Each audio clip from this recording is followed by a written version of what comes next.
એવા મંચ પર ઉપસ્થિત શ્રીમતી રૂપાબેન મહેતા, અધ્યક્ષ મહાવીર કેન્સર હોસ્પિટલ, મારા સાથી શ્રી હર્ષ સંઘવી, પ્રફુલભાઈ પાનસેરિયા, દક્ષેશભાઈ, નિરંજનભાઈ જાજમેરા, શ્રીમતી મીતાબેન શાહ, શ્રી જેપી અગ્રવાલ, શ્રી શ્યામસુંદર અગ્રવાલ, શ્રી મૌલિકભાઈ શાહ, શ્રી કિરણભાઈ વખારિયા અને આજના કાર્યક્રમમાં ઉપસ્થિત સૌ સુરતના નાગરિકો અને જૈન શ્રેષ્ઠીઓને મારા રામ રામ પ્રણામ. મિત્રો, આજે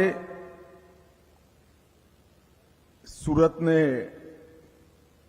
બાબુલાલ રૂપચંદ શાહ મહાવીર કેન્સર હોસ્પિટલ અને શ્રી ફૂલચંદભાઈ જયકિશનદાસ વખારિયા મહાવીર સેનેટરિયમ, આ બંને કમ્પ્લીટ સુવિધાઓ કેન્સર ઉપચાર માટેની સુરત શહેરને મળવા જઈ રહી છે. હું પહેલા હોસ્પિટલ અને સેનેટરિયમ બંને જોઈને આવ્યો છું. હું વર્ષોથી સાર્વજનિક જીવનમાં કામ કરું છું. અનેક દાતાઓએ બનાવેલા ખૂબ સુંદર હોસ્પિટલો મેં જોઈ છે. સુરતમાં પણ પટેલ સમાજે, બીજા દાતાઓએ, અનેક હોસ્પિટલો હવે તો બની ગઈ છે.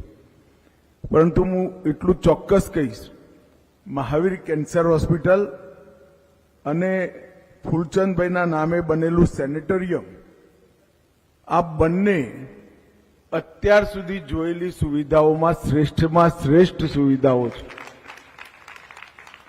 અનેક વર્ષો સુધી કલર ના લગાડવો પડે અને કલર લગાડવાથી દર્દીઓને પરેશાની થાય, ત્યાં સુધીની દિવાલોની, ફર્શની બધી જ વ્યવસ્થા ખૂબ સુંદર રીતે વિચારીને અહીંયા પર કરેલી છે. અને એક જ છતની નીચે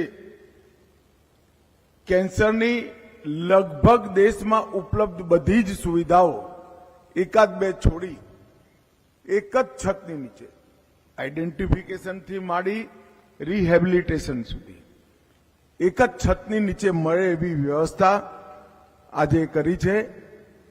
હું રૂપાબેન, એમની ટીમ અને વિશેષ કરી સૌ દાતાઓને મનપૂર્વક ધન્યવાદ કરવા માંગુ છું કે તમે સુરતના આમ લોકો માટે ખૂબ સુંદર વ્યવસ્થા કરી છે.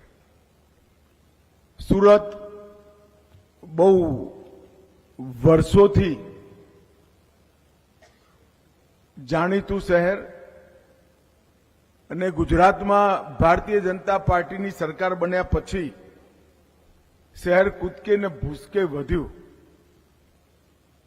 અનેક પ્રકારના ઉદ્યોગો સુરતથી હજીરાના બેલ્ટમાં સ્થાપિત થયા અને એક પ્રકારથી સુરત આખા રાજ્યની અને ધીરે ધીરે પશ્ચિમ ભારતની આર્થિક ગતિવિધિઓનું કેન્દ્ર બન્યું. અને સ્વાભાવિક રીતે જે શહેર આર્થિક ગતિવિધિઓનું કેન્દ્ર બને ત્યાં આગળ વસ્તી વધવી બહુ જ સ્વાભાવિક છે. અને એમ છતાંય સુરતે પૂરા દેશમાં છેલ્લા 6 વર્ષથી આટલી વધતી જતી વસ્તી છતાં સ્વચ્છતાનો રેકોર્ડ સુરતે હંમેશા એવોર્ડ જીતીને જાળવી રાખ્યો.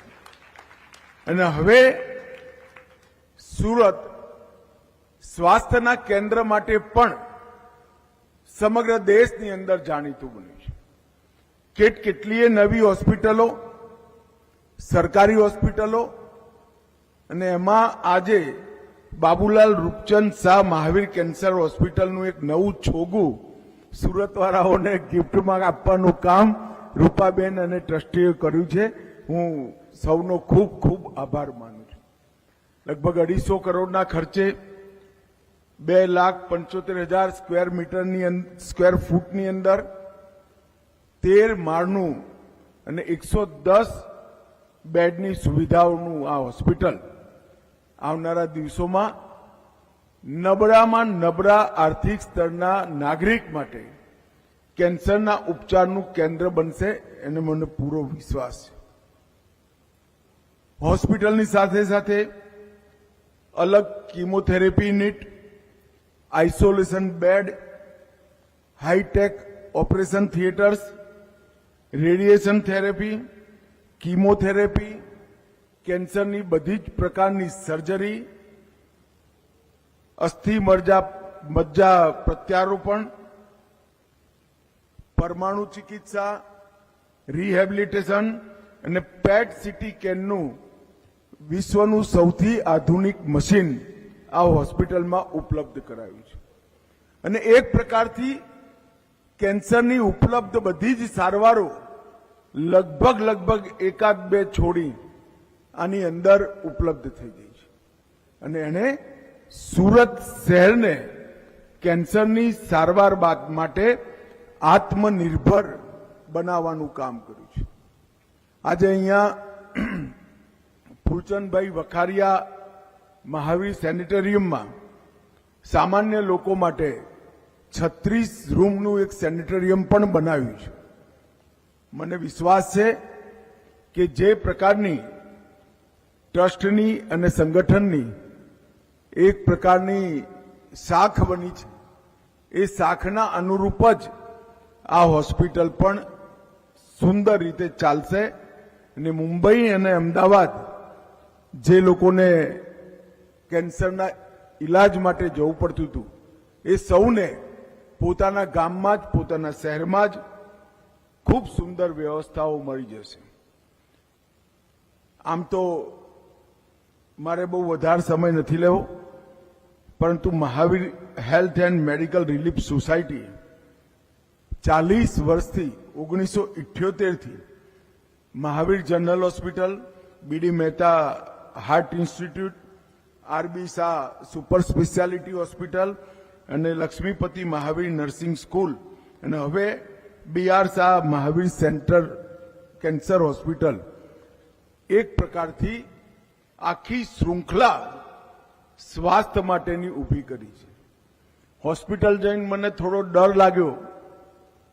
હું પણ વાણિયો છું એટલે મેં રૂપાબેન જોડે પાકું કર્યું. મેં કહ્યું, બેન ગરીબોના ઇલાજનું શું? તો રૂપાબેને જવાબ આપવામાં જરાય મોડું ના કર્યું કે સાહેબ એમાં અમારે કંઈ નથી કરવાનું, મા કાર્ડ અને આયુષ્યમાન ભારત કાર્ડ અમે સ્વીકારી લઈશું એટલે બધા ગરીબોની દવા. ખરેખર મિત્રો, હું નરેન્દ્ર